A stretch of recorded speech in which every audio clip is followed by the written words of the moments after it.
Welcome to another episode of Fortinet Live. I'm Rick Peters, the CISO for Operational Technology for North America. And today I'm joined by David Cahoon. He's the Chief Technology Officer of Red Bison Technology Group. And, we're here to chat about topics that are a favorite of both of ours, and that's business activity and cybersecurity concerns relating to digitally connected buildings, campuses, and even cities. Welcome, David. Rick, thanks for having me on today. Look forward to the conversation. Oh, likewise. Let's go right in. Let's dive into our favorite areas of topics of conversation. And I'll start by asking you a question. It's kind of a good level set segue. How about telling us a little bit about trends that impact your industry and some context as what is key for those who may not really be familiar with this space? Yeah, so Red Bison has a network as a service that we provide to high-rise buildings, multi-tenant unit, multi-family units, apartments, condominiums, typically in larger cities, but we're doing mid-cities as well. But what we're seeing today, we had COVID and everybody left the office. So everybody was working from home and there wasn't a lot of people in these types of buildings. And now they're all coming back. And so one of the trends we're seeing is how do we attract these people back into our building, but how do we do it securely? How do we do it safely? How do we make that technology experience really attractive for people to come back into the office? Because some will come back full time. Some are going to come back a hybrid. They're going to be in some time and at home still. And then there's going to be people that are going to remote logging in and doing things like that. So that space now has really transformed from a very bespoke outcome inside a building to now being a more seamless, holistic type network that really adds a value to not only the building, but to the tenants. And whether that be for family units, people living in their apartments or condominiums, and just supporting if they're at a business and how they do that. So we're seeing to make that those safety measures and do things, touchless access, touchless screens, touchless elevators, and all of these are like OT, IoT type sensory type systems and applications now that are being put in buildings. And all this is adding a tremendous amount of attack surface when we add all of these components on this network. So one of the things we do with Fortinet is bring in the ability to look at a single fabric, a security fabric that gives us a holistic view and really simplifies that architecture so a property owner can do a lot of wonderful things with his building, with the current things he has, with the future applications he's going to need, and more importantly, all these IoT and OT sensors, because frankly, there's a lot of concern on the security of all these things they're doing. Great things will happen in buildings. Some cool things will happen. But how do you actually secure that solution? So those are some of the major trends we're seeing as people are coming back into buildings. Yeah, it's interesting. It sounds like a lot of discovery, clearly, right? And post-pandemic, the stakes are higher, right? We're trying to figure out what that new normal is going to look like, and certainly connected buildings and all the infrastructure and the systems of systems. Pose a great challenge. And I think balancing in that is trying to improve the customer experience as well. What's top of mind, though, in terms of supporting your business as a technology leader at Red Bison? As a network as a service company, that network at the end of the day is the nervous system in all the building for us. When we look at IoT and OT security right now, we want to be able to segment those segments into areas that make sense for a business. First of all, it's still got to operate. We'll talk a little bit maybe about the zero trust architecture and some of the things that Fortinet's now doing with zero trust. But those types of activities, the network and all of these other applications in IoT and OT and different sensors that we put in a building, being able to make those work and secure those technologies in a manner that makes sense, because they still got to operate and it's got to be a way that people can consume them. is really top of my mind. You know, I like that analogy about the nervous system. That's the first time I've heard it in the context of OT, but I like it because I think it is a great illustration of the dependence of the different, formerly disconnected, but now we know very connected, whether directly or not. We understand that it poses a different kind of an attack surface, right? So it's a lot to keep track of. With that in mind, what cybersecurity trends are top priority for you?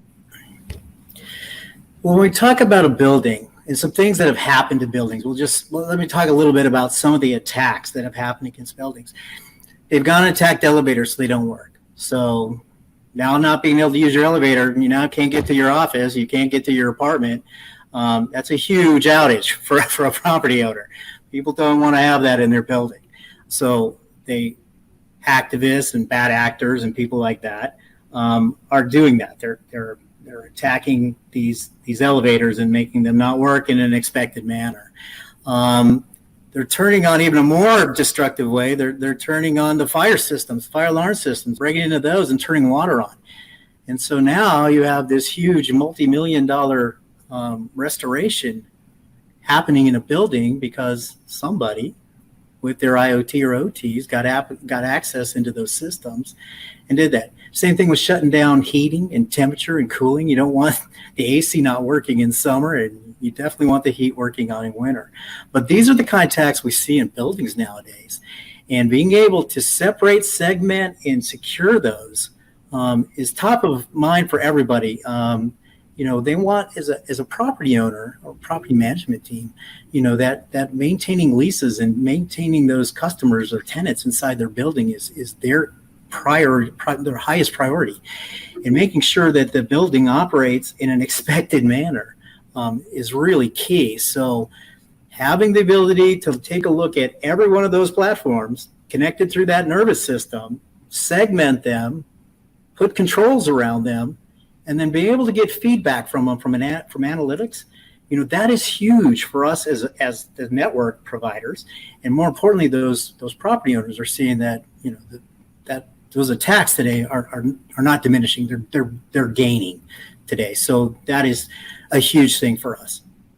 Yeah, that's very familiar ground, right? You echoed an abiding principle of most operational technology leaders, and that is safety and continuous trusted operations at all times. That's just sort of the overarching gotta have.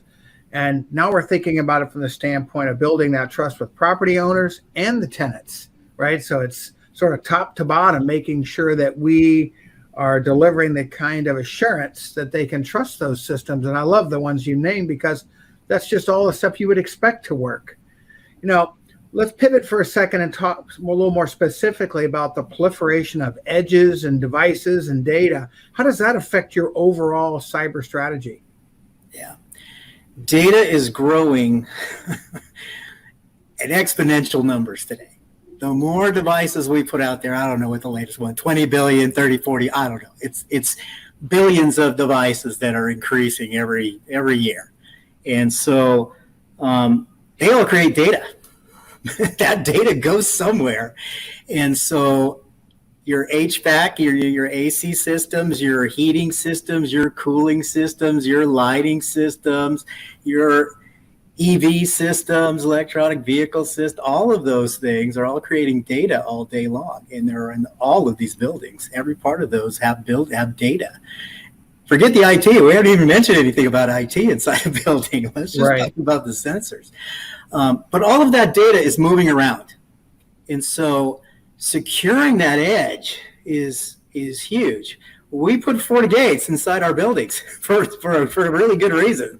We want to definitely be able to have some segmentation inside that building. More importantly, we want to have all that, malware detection, intrusion prevention, intrusion detection systems, just next generation firewall services. All of those things have to be there. And then protecting the data, how do we put in the control systems to actually protect data? Because people are moving that hybrid. A lot of people were in the cloud for a while. We had data centers, and now we have this hybrid where there's edge, and people are using a lot of edge inside buildings. So, yeah, it's a huge point we look at.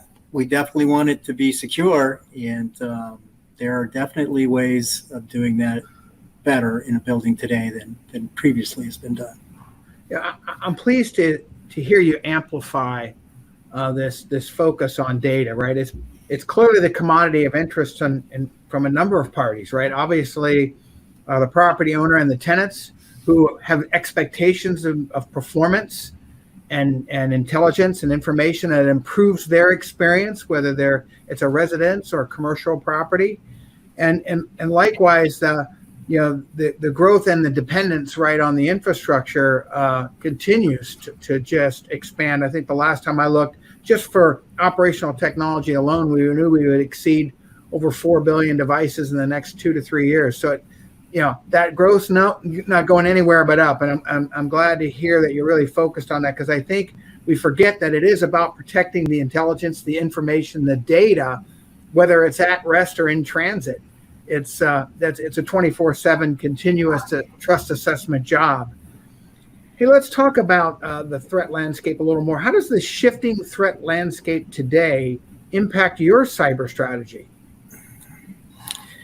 Yeah, so again, one of the big reasons Red Bison chose Fortinet was its platform. That security fabric that gave us the ability to operationalize our security from a single point of view. And more importantly, when we do patching and when we do updates and we do these other types of activities, when we do things, we set a policy and we send it out. And it sends it to every one of our systems because we're a Fortinet shop. That alone, in my 35 years being a security kind of guy, military and government, and now the civilian world, that alone, not having to have an army of 30 people trying to figure out 28 different systems because one patch broke 6. Now we've got to go patch 16 other things, and then we have to regress test 4 other things and do 16.5. It just got to the point where it just didn't make sense. So for us, having that fabric, being able to be confident about a policy change or an update or a patch within the entirety of our structures, and we cloud-base that thing because we have multiple buildings, and we can just push a button, and it simplifies our operations tremendously. So that was probably, when I look at the threat landscape, why we did some of the things we did, and where we were going to spend our time and how much capital we were going to spend in there, because the less human capital, the more we can invest in our network and in our ability to please customers. And so that was a huge win for us by using this platform. It's interesting. I'd say the equilibrium of an ecosystem's ability to adapt is really important. I heard you kind of almost infer that, right? You have to be agile, adaptable, be able to continue to provide the kind of platform readiness, because we know the domain is going to change. It's very dynamic, right? That's the very nature of what we're talking about: connected buildings, connected campuses. We know it's not static. So I think that's a great catch. Hey, a final question here I'd like to ask is, how would you advise your peers when it comes to securing the evolution of the edge going forward? It's first of all, I think the realization it's become a very complex place now. I think that's the first understanding, is it's become complex. When I came from high tech, and then I was like, well, how can a building be high tech? It's got a heating and lighting. It's become high tech. Those buildings are much more technology savvy, and much more technologies inside those places. So just the first fact of it, admit that they're complex. Second thing is that when you're looking at infrastructure and architecture and all the things, make sure security is part of that. And I recommend Fortinet, but hey, make sure that you have some security architect type person with you when you're looking at your infrastructure and architecture. Even though there's a lot of cool whiz things out there, hey, I can do mood lighting, I can do my shades control, and I can do all sorts of facial stuff, and all these things are great. But if they're not secure and they're attacked and you can't use them and they don't have expected outcomes, that is not a win. So I guess, simplistically, plan your architecture accordingly, with not only the infrastructure but the security involved with it, and do it in a holistic manner when you're doing it. And then take a look at long-term, what are you trying to achieve? Because as you mentioned earlier, that was a great catch. It's not static. This place changes every day. The attack vectors are changing every day. Things are going to change. So having that forethought of what does my infrastructure look today and tomorrow? What's my security going to look like today and tomorrow? And how can I do simplifications of it? Because you can't spend all your day looking at only one node. There's many. Yeah, well, I really appreciate your vision and your willingness to kind of put yourself out there, because obviously we can expect a whole lot more. And it's a privilege today to be able to have a conversation with a subject expert like you from Red Bison as we explore, right, the road ahead in improving operational technology and the services that we must have in that part of the large array of verticals that are our cyber physical. Everyone, thank you for taking the time today to join us and listen in on this conversation with David and I. We look forward to the next conversation in the future. This has been Fortinet Live.